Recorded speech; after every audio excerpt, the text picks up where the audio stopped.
Olá pessoal, tudo bem com vocês? Sejam muito bem-vindos a mais uma aula de Direito Constitucional.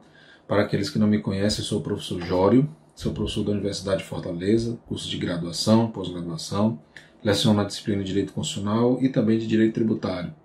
Essa aula que nós vamos ver hoje, ela trata a respeito do Poder Legislativo, pelo que vamos trabalhar especificamente o tema das comissões parlamentares. Você que já é aluno da Unifor, já está habituado com essas aulas, né? Porque, afinal de contas, estamos praticamente tendo que preparar essas aulas virtuais, essas videoaulas em virtude do problema do coronavírus, pelo que tivemos que forçadamente nos ausentar da sala de aula, né?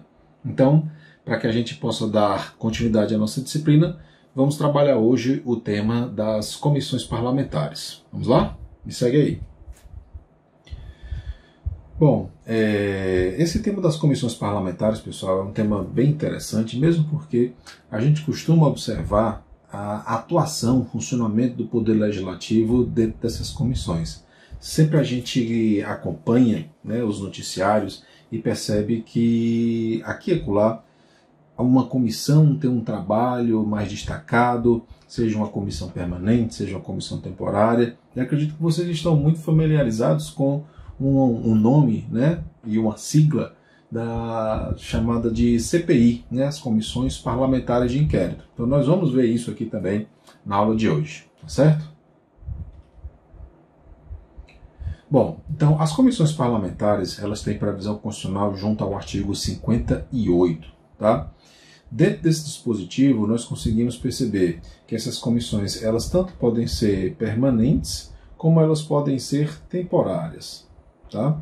Então nós temos comissões permanentes e comissões temporárias. As comissões, pessoal, nada mais são do que uma representação de um todo. Como assim representação de um todo? Ora, nós temos o Congresso Nacional, que é composto por duas casas legislativas, a Câmara dos Deputados e o Senado Federal. Então, a totalidade de cada uma dessas casas, a totalidade da Câmara e a totalidade do Senado, é quem realmente tem o poder soberano de decidir por aquela casa. Então, o que é uma comissão? A comissão é uma fração, é uma porção de uma casa. É por isso que uma comissão, ela procura trazer a representatividade daqueles integrantes. Tá? Então, a Câmara dos Deputados vai possuir diversas comissões, o Senado Federal também vai possuir diversas comissões, e essas comissões, elas são uma micro-representação do plenário, uma micro-representação da totalidade daquela casa. Tá? Então, por isso que nós temos aí o artigo 58, que fala, inclusive, que essas comissões, elas podem ser simples e podem ser na condição de mista, tá? Uma comissão mista. O que é uma comissão simples? Uma comissão simples é aquela formada exclusivamente por integrantes de uma casa. Então, uma comissão simples é uma comissão formada exclusivamente por deputados federais, uma comissão simples formada exclusivamente por senadores da República. E existe também a comissão mista, tá? Essa comissão mista, ela será formada tanto por deputados federais, assim como senadores da República. Então, daí o porquê dessa nomenclatura de comissão mista. Bom, e no que tange às funções dessas comissões? Bom, a gente sabe que o Poder Legislativo, ele vai ter a função de legislar e vai ter a função de fiscalizar. Então, nós transportamos essas duas funções para o exercício das comissões. Como foi dito logo no início, essas comissões, elas são uma representatividade, elas são uma fração, elas são um exemplo de um todo que é Câmara e Senado Federal. Daí porque elas tanto podem ter funções legislativas, assim como funções fiscalizadoras. Então, essas comissões, elas tanto podem funcionar para participar do processo legislativo, da atividade legiferante, assim como ela pode participar também da função fiscalizadora. Tá? Vejam que é assegurada também a participação proporcional dos partidos políticos na medida do possível, mesmo porque existem partidos cujos integrantes são mais numerosos e outros partidos em que a representatividade, o quantitativo de parlamentares naquele partido, ele já é um pouco menor. Daí porque essa participação a ser assegurada, ela é proporcional. E vejam só, cada casa vai possuir as suas próprias comissões. Então, o que significa dizer? Como nós vimos que existem as comissões simples, o regimento interno de cada uma das casas, o regimento interno da Câmara dos Deputados e o regimento interno do Senado Federal irão apontar quais são as comissões, como que elas serão compostas, assim como os seus respectivos funcionamentos. Daí porque o regimento interno da Câmara disciplina quais são as comissões daquela casa, assim como o regimento do Senado Federal também vai dizer como é o funcionamento, a composição de cada uma das suas comissões. Vamos ver como é que isso se desenrola. Então, olha só, na Câmara dos Deputados existem 25 comissões permanentes. Aqui eu coloquei apenas alguns exemplos dessas comissões, afinal de contas, não há necessidade de nós falarmos aqui de cada uma delas. Não estamos aqui para analisar o regimento interno, mas sim para falar a respeito das comissões parlamentares. Então, a título de exemplo, nós vamos ter a Comissão de Agricultura, Pecuária, Abastecimento e Desenvolvimento Rural, Comissão de Integração Nacional, Desenvolvimento Regional e da Amazônia, Comissão de Ciência e Tecnologia, e uma das mais importantes, que inclusive nós vamos voltar a esse tema das comissões quando trabalharmos aqui o tema do processo legislativo, que é a Comissão de Constituição, Justiça e Cidadania. Tá? E no Senado Federal, quais são as comissões que nós podemos exemplificar, estão contidas, delineadas lá em seu regimento interno? São 13 comissões permanentes. Tá? Afinal de contas, o Senado Federal ele é bem menor do que a Câmara dos Deputados. Nós vimos que a Câmara dos Deputados tem 513 parlamentares, enquanto o Senado Federal vai possuir 81. Então, são apenas 13 as comissões permanentes e podemos exemplificar a Comissão de Assuntos Econômicos, Comissão de Assuntos Sociais e também a Comissão de Constituição, Justiça e Cidadania. Percebam que tanto na Câmara, assim como no Senado, da mesma forma que a Constituição prevê, está lá descrita a possibilidade da criação das comissões temporárias. Tudo bem? Vamos adiante? Bom, vamos analisar agora algumas funções dessas comissões, começando aqui pelas comissões permanentes, da forma como está prescrito no artigo 58, parágrafo 2º da Constituição. Então, em razão da matéria de sua competência, cabe às comissões discutir e votar as proposições, os diversos tipos de proposição que cada uma das casas recebe, discutir e votar os projetos de lei. Lembra que falei há pouco tempo que nós vamos discutir ainda o processo legislativo, então já cabe aqui, como vocês podem observar, a função, a atribuição, o trabalho das comissões durante o processo legislativo, ainda realizar audiências públicas, convocar ministro de Estado, receber petições, reclamações ou representações de qualquer pessoa, ou seja, qualquer pessoa pode se dirigir, pode peticionar junto às comissões para que analise, para que investigue, para que averigue alguma denúncia ou sugestão. Ainda, solicitar o depoimento de qualquer autoridade ou cidadão, acompanhar e apreciar programas, fiscalização contábil, financeira, orçamentária, dentre outras atividades que a Constituição estabelece e que também o regimento interno de cada uma das casas enumera. Por sua vez, no que tange às comissões temporárias, tá? Nós vamos ter tanto as comissões parlamentares de inquérito, as conhecidas, as famosas CPIs, ainda como outras comissões temporárias que cada um dos regimentos venha a prever a sua criação. Tá bom? Então, não se trata apenas das comissões parlamentares de inquérito, as comissões que são temporárias. O regimento interno de cada uma das casas pode prever também a feitura, a realização, a formação de uma comissão parlamentar temporária que não seja de inquérito.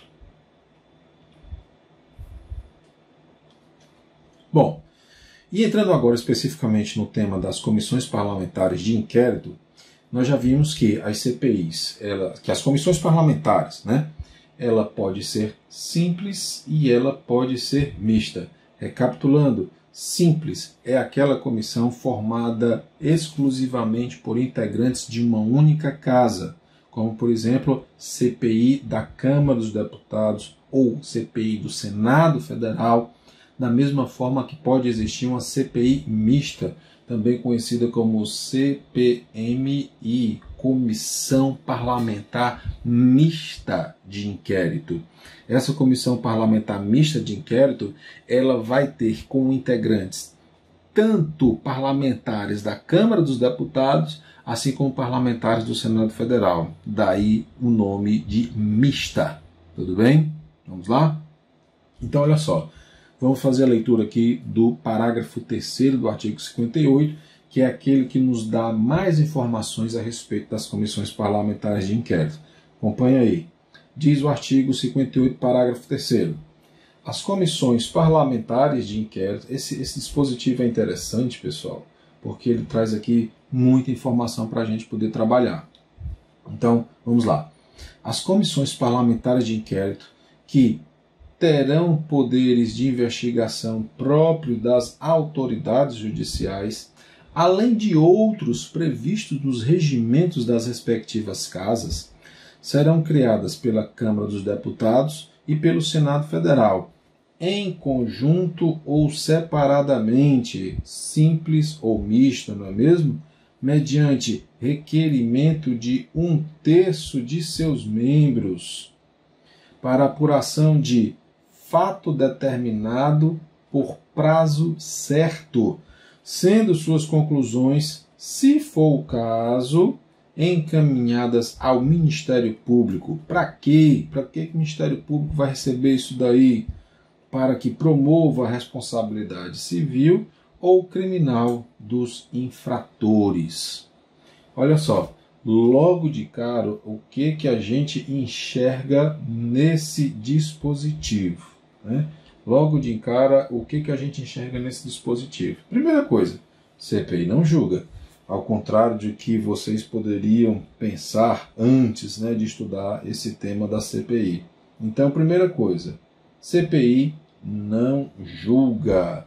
Muitas vezes a gente lê ou escuta notícias, né, jornalísticas, notícias em sites, e que diz, a CPI condenou. A CPI não condena ninguém absolutamente nada. Vejam só como o próprio nome está dizendo, ela promove um inquérito.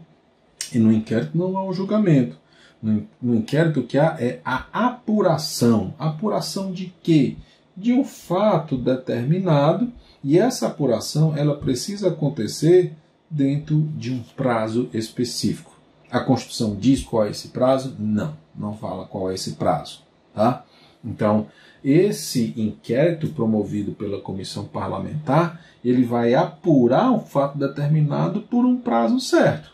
E aí, essa apuração, se for o caso, se efetivamente encontrar notícia em evidências, ações suficientes, encaminha para o Ministério Público, para que o Ministério Público promova as ações respectivas, seja de responsabilidade civil ou de responsabilidade criminal.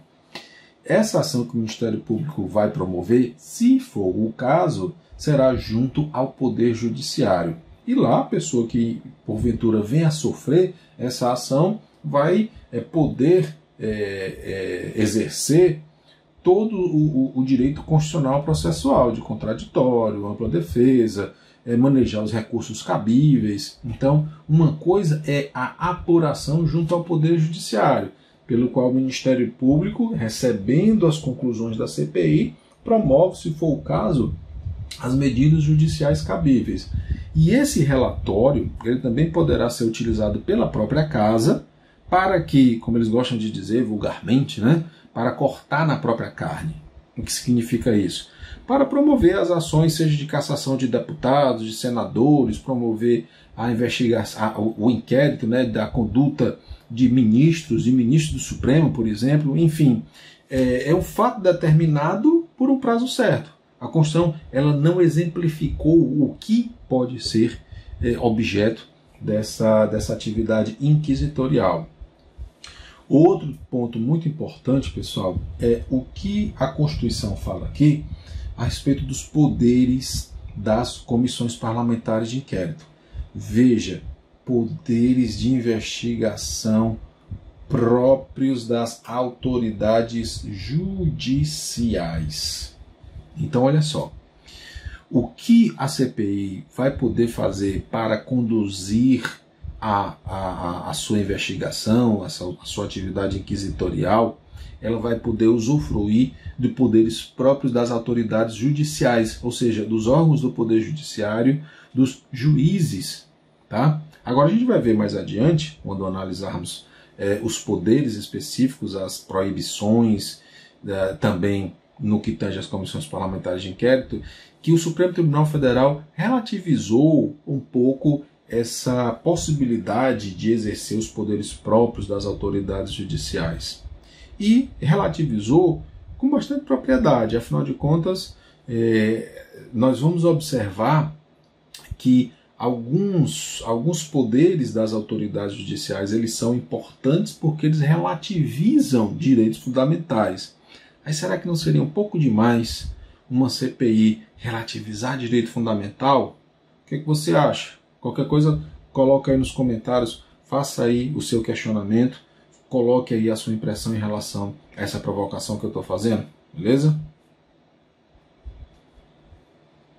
Então, olha só, em relação aos poderes, o que pode uma comissão parlamentar de inquérito? Ela pode determinar a quebra do sigilo bancário e do sigilo fiscal, ela pode ouvir testemunhas, ela pode ouvir os investigados e os indiciados, respeitando aí o direito de silêncio, né, no qual nós, através do Pacto de São José da Costa Rica, somos signatários. Uma CPI também ela pode determinar a realização de perícias, de exames, ela pode requisitar documentos, bem como a busca de provas legítimas. Tá? Olha só, nós vimos lá no artigo 58, parágrafo 3º, que uma comissão parlamentar de inquérito ela deve investigar um fato determinado. Mas será, pessoal, que quando avança uma investigação, será que porventura não surgem outros crimes, outros fatos que se relacionam com o objeto primeiro daquela investigação? Por isso que eu coloquei essa observação aqui, ó. À medida que os trabalhos das CPIs avançam, pode ocorrer o surgimento de outros objetos a serem investigados com nexos relacionados ao principal. Assim, apesar da CPI ser criada para investigar fato determinado, poderá ser aditada para abranger fatos novos, desde que relacionados ao principal, desde que haja uma ligação entre esses dois ou mais fatos novos. Eu coloquei aqui para vocês essa recomendação de leitura. O que é essa recomendação de leitura? É uma obra do Supremo Tribunal Federal, está disponível na página do Supremo, vou colocar depois aí na descrição do vídeo. E também, se você clicar nesse atalho no slide que também será disponibilizado, você vai ser direcionado imediatamente para a página do Supremo Tribunal Federal, a qual abre essa obra, né, essa edição em que o Supremo Tribunal Federal compilou aquelas decisões mais importantes, mais relevantes a respeito das comissões parlamentares de inquérito. Tem muita coisa boa lá, é uma fonte de pesquisa muito interessante se você quiser aprofundar o tema das comissões parlamentares de inquérito. Bom, nós vimos aí o que pode uma comissão parlamentar de inquérito e o que ela não pode. ou seja, dentro daqueles poderes de investigação próprios das autoridades judiciais, o que ficou decidido pelo Supremo Tribunal Federal que ela não pode fazer. O que ela não pode? Ela não pode decretar a prisão, salvo em flagrante delito, ainda determinar medidas cautelares como indisponibilidade de bens, arrestos, sequestro, hipoteca, proibir de ausentar-se da comarca ou do país. Nós temos aqui o direito de locomoção, né? Esse último aqui. O que mais? Proibir ou restringir a assistência jurídica aos investigados. Ainda, determinar a quebra do sigilo das comunicações telefônicas, que é protegida lá pelo artigo 5º, inciso 12. Tá? O que é essa quebra do sigilo das comunicações telefônicas? É porque o artigo 5º, inciso 12, vai dizer o quê? Que as comunicações telefônicas elas só podem ser relativizadas por ordem judicial. Tá? Então nós temos aí, portanto, o Supremo Tribunal Federal reafirmando que somente o Poder Judiciário poderá relativizar a inviolabilidade das comunicações telefônicas. Depois, diligência de busca domiciliar. Em resumo, o que nós temos dos poderes da CPI? Poderes de investigação próprios das autoridades judiciais, poderes enumerados nos regimentos das respectivas casas. Aqui cabe uma observação. Que observação é essa? Imagine que o regimento interno de uma determinada casa ela amplie de uma maneira desordenada, desmedida, esses poderes de uma CPI. Então isso daí não deverá prosperar. Por quê?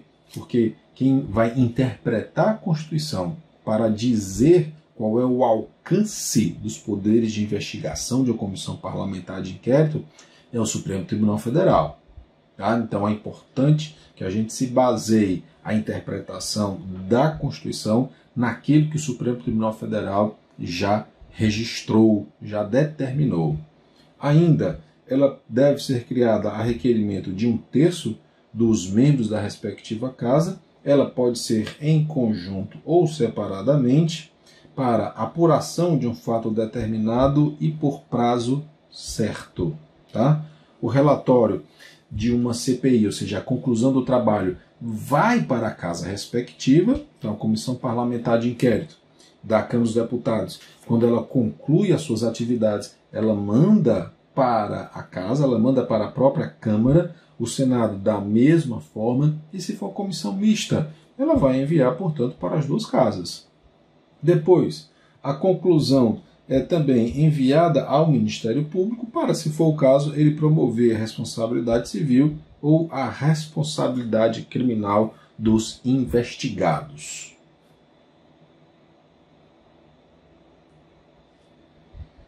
Bom, em relação aos demais entes da federação, notadamente estados, Distrito Federal e os municípios, será que eles podem, através dos seus legislativos respectivos, criar comissões parlamentares de inquérito? Será que eles possuem também as comissões permanentes?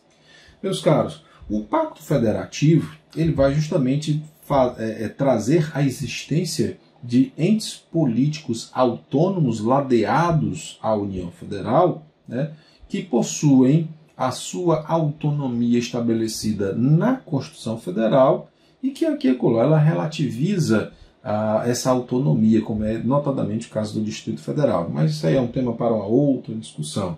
O que eu estou querendo trazer aqui é que, sim, os estados, o Distrito Federal e cada um dos municípios pode, em seus legislativos, criar e ter em seus regimentos internos de cada casa comissões permanentes e comissões temporárias. Isso daí obedece, portanto, ao princípio da simetria constitucional. Um princípio em que vai dizer que as constituições estaduais elas devem guardar consonância com a Constituição Federal. E aí, seguindo esse raciocínio, o regimento interno de cada uma das casas também ele vai ter dentro do seu bojo, dentro da sua organização, uma enumeração de composição, funcionamento e atividades das comissões parlamentares, seja estadual, distrital, Distrito Federal ou municipal. No caso do estado do Ceará, se você que é de outro estado me perdoe não trazer aqui análise da Constituição do seu estado, mas é porque de fato ela é mais voltada, essa apresentação, para os alunos de graduação daqui de Fortaleza, da Universidade de Fortaleza. A Constituição do estado do Ceará, ela vai ter basicamente esses dispositivos aqui enumerados que falam a respeito de comissões parlamentares. Tá? Então, vou colocar também aqui na descrição do vídeo um link para essa Constituição, para a Constituição do Estado do Ceará, na qual vocês poderão observar essa semelhança, essa simetria que há entre os dizeres da Constituição Estadual e aquilo que está contido na Constituição Federal. É basicamente um copiou-colou. Da mesma forma, nós vamos ter isso daí para a Constituição, para a Lei Orgânica do município de Fortaleza, né? A Constituição Municipal, digamos assim. E aqui eu trago para vocês o artigo 29, que vai dizer o seguinte: as CPIs que terão poderes de investigação próprios das autoridades judiciais, além de outros previstos no regimento interno da Casa, serão criadas pela Câmara Municipal mediante requerimento de 1/3 de seus membros, vejam aí a semelhança, para apuração de fato determinado e por prazo certo, sendo suas conclusões, se for o caso, encaminhadas ao Ministério Público para que promova a responsabilidade civil ou criminal dos infratores. E ela relaciona poderes como, lá no artigo 30, a Câmara Municipal, bem como qualquer uma de suas comissões, poderá, mediante requerimento aprovado pela maioria simples, presente a maioria absoluta dos vereadores, convocar o prefeito, os secretários municipais e titulares de concessionárias e permissionários do Serviço Público Municipal para prestar pessoalmente informações sobre assuntos previamente selecionados. Isso daqui é do regimento interno, tá? E o que a gente percebe é que o regimento interno ele avançou bastante, né? Então ele traz aqui essa possibilidade, esses poderes a serem exercidos pela Comissão Parlamentar de Inquérito. Será que esses poderes relacionados no artigo 30 extrapolam o que a gente já estudou até agora a respeito de comissões parlamentares de inquérito? O que você acha? Mesmo porque, olha o que esse parágrafo 1º lá do artigo 30 estabelece. Desatendendo o prefeito, sem motivo justo, as convocações da Câmara, quando feitas a tempo e de forma regular, comete infração político-administrativa, ficando sujeito ao julgamento pela Câmara de Vereadores com possível cassação de mandato. Então, olha só, traz aqui uma hipótese a mais de infração político-administrativa, podendo ser, inclusive, submetida aí ao impeachment do prefeito municipal aqui de Fortaleza. Parágrafo 2º. Não sendo atendida a convocação por secretários municipais, presidentes ou diretores de órgãos públicos e diretores de sociedade de economia mista municipais, os mesmos ficarão sujeitos à exoneração. Então, vejam que aí é um poder aparentemente exacerbado, né? Um poder nas mãos da comissão que a gente não vê, não enxergou isso daqui junto ao regimento interno da Câmara, regimento interno do Senado Federal e muito menos na Constituição Federal. Por esse motivo que eu trouxe para vocês esse recurso extraordinário, né, a ementa dele, que é o que nos interessa. Aqui diz o seguinte: Comissão Parlamentar de Inquérito instaurada pela Câmara Municipal. Não se lhe aplica o disposto no artigo 3º da Lei 1579, artigo 218 do Código Penal, para compelir estranhos à sua órbita de indagação, ou seja, afastando aí do poder de uma comissão parlamentar de inquérito essas punições que foram inseridas de forma a não atender à simetria do texto constitucional federal que nós acabamos de estudar. Então, pessoal, essa foi a apresentação a respeito das comissões parlamentares de inquérito. Espero que tenha sido satisfatório, espero que vocês tenham conseguido compreender o tema a qual nós nos propusemos a explicar. Tá? Vou colocar todo esse material à disposição de vocês, colocar também os links na descrição do nosso vídeo para que vocês possam acompanhar e pesquisar, aprofundar, debater, trazer temas para que a gente possa discutir, não apenas aqui no YouTube, mas também na nossa plataforma acadêmica, a qual vocês já estão familiarizados. Tudo bem? Me mandem mensagem, mandem e-mail, enfim, peço que vocês se manifestem para que a gente possa emprestar cada vez mais dinamicidade a essas apresentações. Beleza? Valeu, turma. Fiquem bem, fiquem com saúde. Nos encontramos na próxima aula. Tchau, tchau.